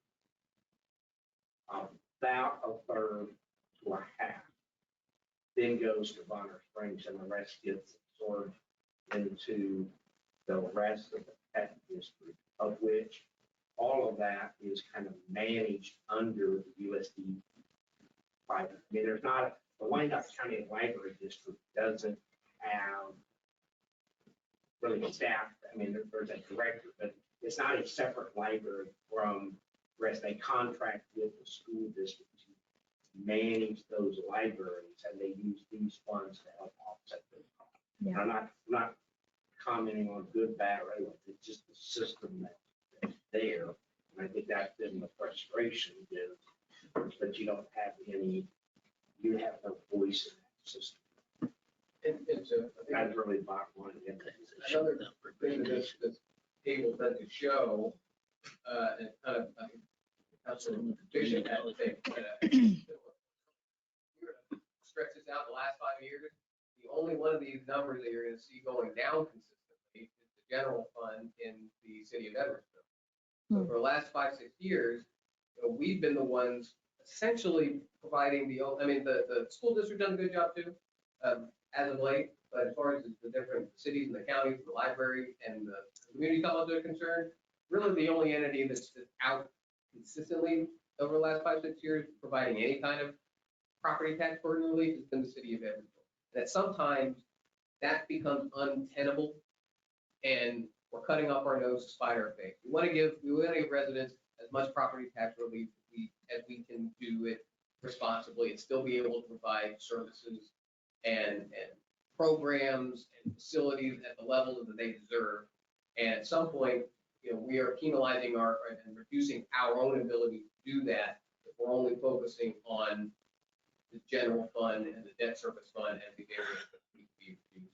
And that speaks to the mayor's efforts to see what can be done to kind of free us of some of these other mill levy variables that are driving it up through no effort of our own and no tangible benefit to them. So that's, I mean, this table is really just kind of meant to shine a light on some of the efforts that the mayor has been engaged in and these other areas where, more of an onus, and you guys say it on the new bench, the new dais, this, said it over and over again all through the summer, be active at the county level and let them know, some of this responsibility needs to be borne by them. I think that when we have heard though from the school district that they will be, that their levy will be going down. So, About 4 mils. yeah, so. Now, they do it differently at they've got different rules at the school district, and some of it's wrapped up in, They got the general fund, they got a debt replacement, capital replacement fund. Not sure what the other facilities and stuff. So it's 3 or 4 pieces together. So It's kind of the easy. general operating, which is 20 mil, and the debt, the capital, 8, those two aren't changing. It's happening over here in their other area. And it's because of value. Yeah. It is kind of, they've got an easier, I say easier, mechanically, it's simpler for them to knock off 4 mils at the time because of the way textually the funding mechanism is set up. It is- So how much would that save us if they do that? If they I think they reduce? will do that. I'm not sure. Let's see. 2021, But they were 57. I think they're talking Where are you around looking? 52, 53, somewhere in that range. If I recall. And well, they might have gone, this is fiscal year 2021, so they might have gone down to 2022 as well. They might be closer to 50. Right. I'd have to look No, and see. I think this is the perfect, this is 2021 mill levy that that's Oh, we right might be here. right. So Our personal bill. remember, the mill levy's always a year behind. Right. The mill levy's always a year behind the budget. So, yeah. But I can calculate that. These are not- So really, to wrap it up, the general fund questions that we were gonna ask are what level do we want to pay our employees? So obviously, we want to keep our pay period, our pay plan progressing as it's designed to progress at the bare minimum.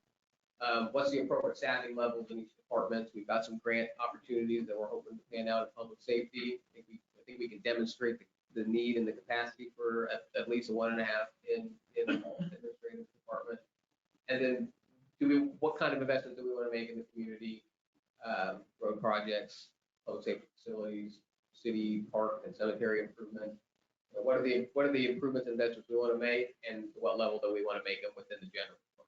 So that's kind of the 3 questions that we're going to be answering over the next couple of weeks. Right now, so if things, we're going to be working to put this all together.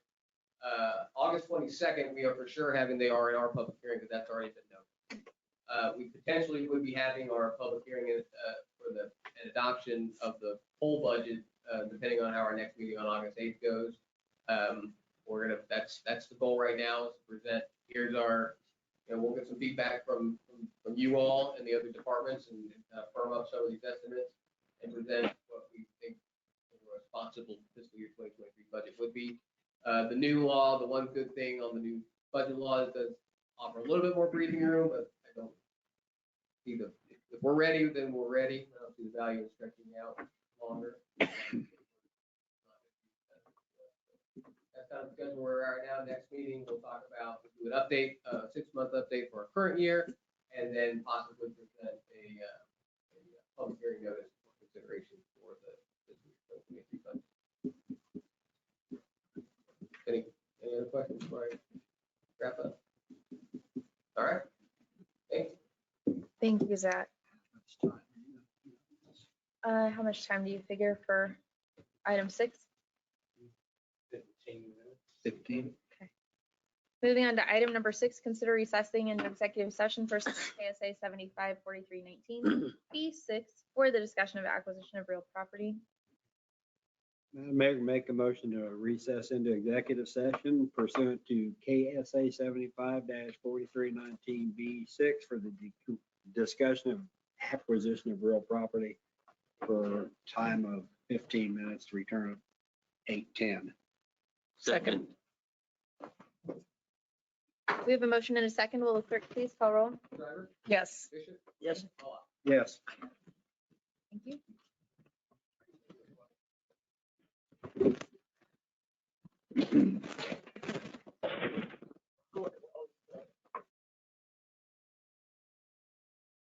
This conference will now be recorded.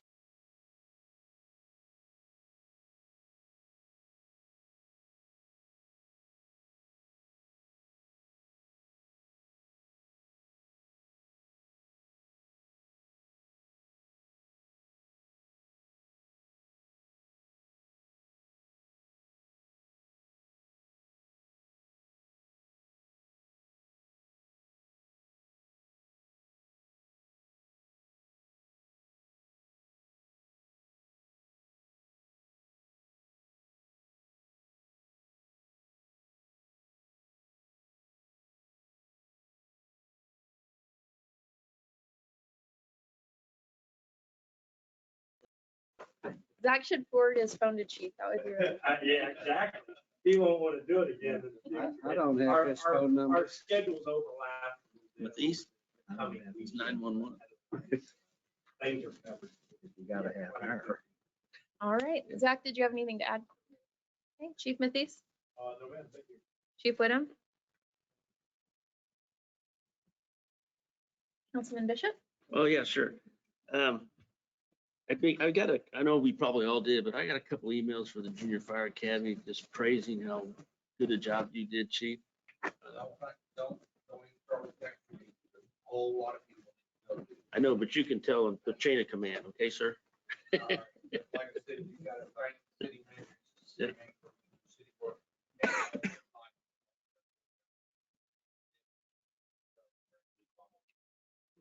On moving all these personal work with the department program.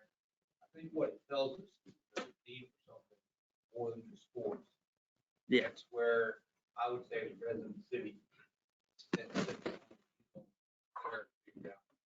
Where we go with it. I agree. Michael, the house on 110th Street, is that on the one right river, not a Riverview, a little bit further north there by the putting sewer line in? Yes. Is that our responsibility or is that the, Yeah, that's a private.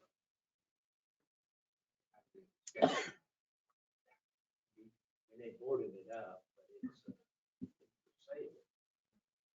the one on the west side? Yeah, it's in that. Yeah. Where the sewer line is. With that pond behind it? They just put a sign up. June listing. I didn't see that. I'll have a look. Okay. Grass and stuff. All right, thanks. Chief Mathies, I got one thing for you today. I was, since the unfortunate incidents that happened in Uvalde, I was wondering, is there kind of maybe a vague presentation, without giving out all your secrets, to tell us what kind of response we would have for the junior, the elementary school? Because it's usually the mayor and the city council and people like that that are in front of the cameras getting hammered all the time. I mean, I pray to God nothing ever happens like that, but is there some kind of a small presentation you can give to us on the security thing? We have an expert on our department that can use that. And just kind of show you that alert system that we use. Yeah, that'd be nice, because if, I've had some people ask me, said, what happens if that's gonna happen here? We have a joint response Palm Springs, the sheriff's office, and anybody else is going to come. So we know who our incident commanders are, and we're prepared. Excellent. We have a unique, there's just that one school, a unique location. We've been there before on these incidents. They were alarmed. People were alarmed about something and we responded up there because, in the daytime, you'll have, especially during the week, you'll have a few more officers available. But typically after hours, it drops down to just, you're lucky to have 3. Yeah. So, at the end of the day, what's happening? It would be a full response from our area. So everybody's been talking about it, and so we can provide you some. All right, cool, thanks. It might be good to add as school district. They have spent, I know that they've spent a fair amount of money for some of their programs to increase security of access points. They've done that, I think, through all of the schools, or maybe see if Mr. Barnard, if they want to add to, we have a response, what's the school doing to ensure their safety? Right. Things about, how do you act, what they've done, unauthorized access, those kind of things, to the point that, and without giving. See, yeah, we don't want to know all of it. I think it might be valuable to invite them. Okay. Yeah, whatever you need to do. I mean, I just, it could be really vague. I don't want to know your secrets, So, all right, thanks. That's all I got. Councilman Malak? You stole my thunder on the fire academy. We did receive emails. I'm sure that everybody got them. And I emailed back to 2 of the people and I told them I was going to mention their names. Whether it made any difference to you. One was Gina Nick and the other one was Nicole Grimm. And being from a vocational background, teaching auto mechanic vocational for all the years that I did, I think that's absolutely an important thing for our kids to be exposed to. Chief, relay it to your firefighters. The ones that I met are so super nice. And also wanted to appreciate you not giving me a ticket for running over your hose. Because I was so busy watching the activity, I didn't even notice that there was a hose there. I hope I didn't break it. Mike, I had mentioned something about potholes. And since we took away that south part of 102nd Street for the Swartz Road repairs, would you please fill that pothole? It's at 1928 102nd Street. I've got some. Well, I had mentioned that previously, and I have gotten a couple of remarks about that. So that's two of them. And codes. We talked about, I'm trying to decide this agricultural zoning district for vegetation and all that. And I'm specifically referring to the northeast corner of the roundabout on the property that never did get a hotel delivered on it or developed on it. It could be mowed. I think it's a pretty ugly situation for people coming into our city. That is not. Well, it needs to be mowed because it looks like heck. I believe we're doing notices on several properties. Well, that's specifically why I was talking about mowing on the codes presentation when I was asking about that, because I think that, you know, regardless of what's going on with that property, it still needs to be maintained. And I would appreciate to see some more on that. Also noticed driving around up there that some of the people that are doing the construction work over on the Modern Springs side of that were parking pickup trucks and so forth on the median, the new median. I don't think that they should be parking any kind of equipment on our new road, on the median, in our roads. I wanted to bring it up. I didn't know. I don't think they need it. Or They got- sidewalks. They got a whole city west that they can park those vehicles in. The other thing, two more things. Can we do something about the K32 medians underneath the 435 bridge? I've had remarks from people about that too. They're in horrible shape. I don't think that anything's been done to those since they opened that highway.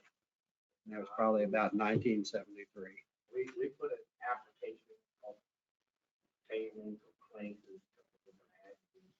They basically said they're not eligible for It's, funding. And the funding is through the state maintenance funding. you know, I'm gonna say something that won't be popular, but in Johnson County, they spend millions of dollars to put sound barriers up on 435, so the people that live down there don't have to hear that traffic noise. And they can't come to Wyandotte County and fix medians on a state highway. I think that needs to be put on the record that somebody made a comment about that. Make sure that comes.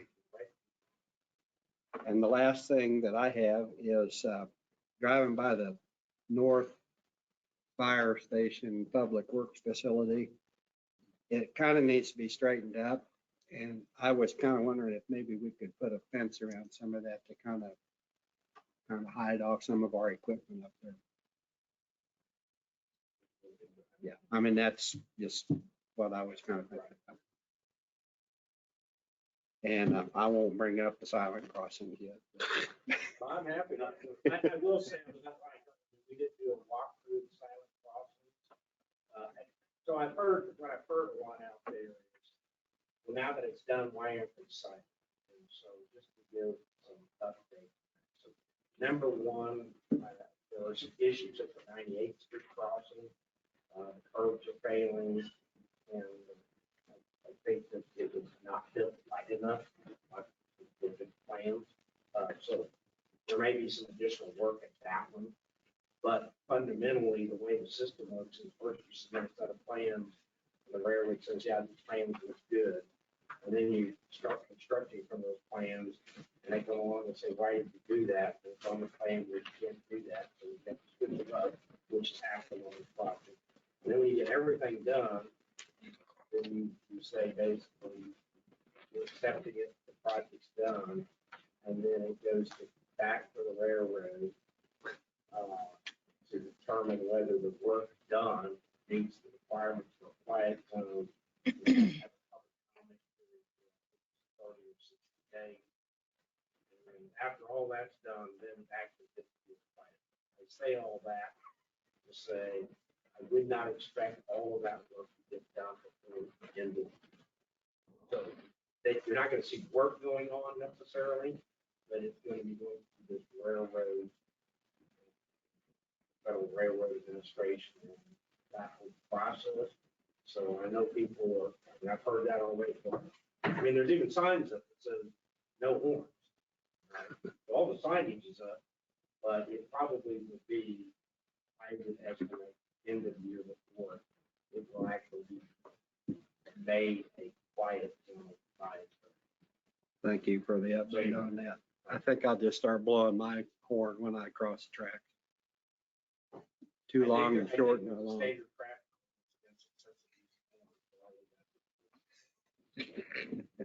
Not if you're warning a train. Yeah. Hey, you never know. Too long to short and long. Jingle bells at Christmas. All right, Councilman Shriver. Then they'll call code enforcement on you, Garrett. Roll it out. I wanted to add my opinions and comments and thanks everything for the Junior Fire Academy, all who were involved because of the feedback. I personally knew several of the parents and their kids. They can't say enough. So excited for next year, so excited for more. Just kind of sat here and thought, Chief Mathis, I don't know how hard it would be to put a police academy. I don't know if it could be something.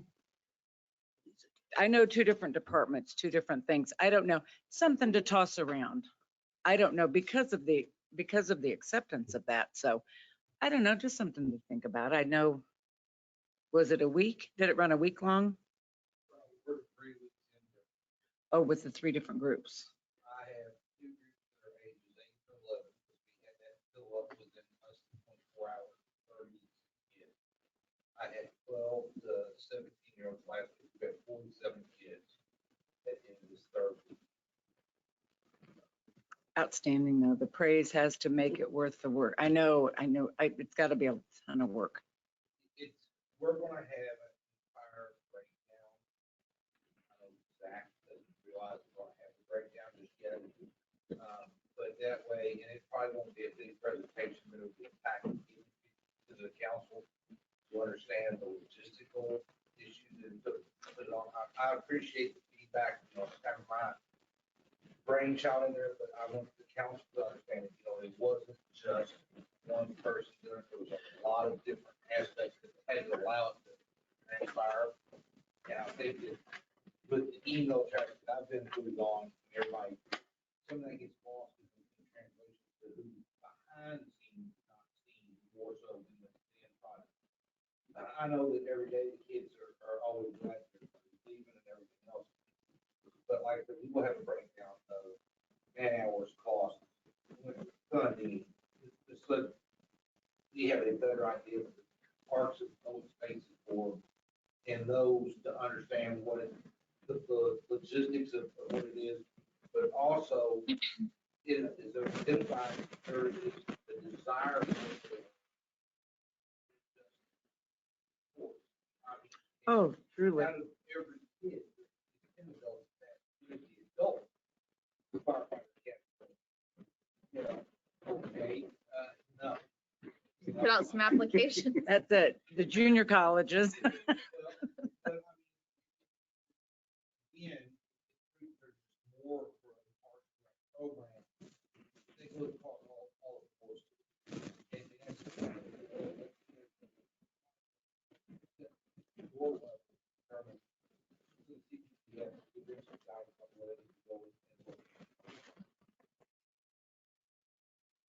Who put it together? Whose idea? How did it all just, conversation just kind of came together? Just curious.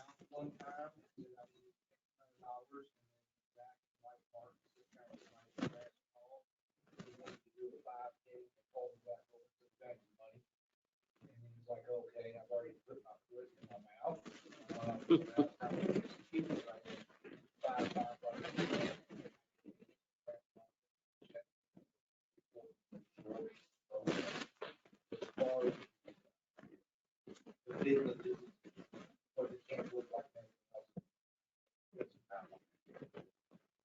Thank you. I was going to mention the potholes as well. I had a few people contact me. Does that go on kind of weekly, or is there just kind of a schedule for going around doing those? I wasn't sure how that rotation worked. It's probably not as organized as. it Right. should be, but, They just kind of call up and let yeah, somebody so we know. get them and we kind of build somewhat of a list of them and they go get. Gotcha. You go and get hot and I don't do the time for that, so, To do several. yeah. So. Gotcha. it's right, I mean, you know, That makes sense. that way in the summertime, we can use hot mix. And it's a lot better. I know we have 2 or 3 places on new. Right. That one, we got, you know, a few others here and there. And so I think they'll be out this week. I mean, I Right. spoke to James on the superintendent. Okay. And so, Right. And today wasn't the day. but, you know, when you buy, you know, I mean. You don't get about a ton of the time. Right. Because truck can't, right? Still can do. Truck. Right. As I said, Right. 2 tons for cubic yards. Right. Doesn't take much, doesn't take, you know, 2 tons doesn't go a long way. Right.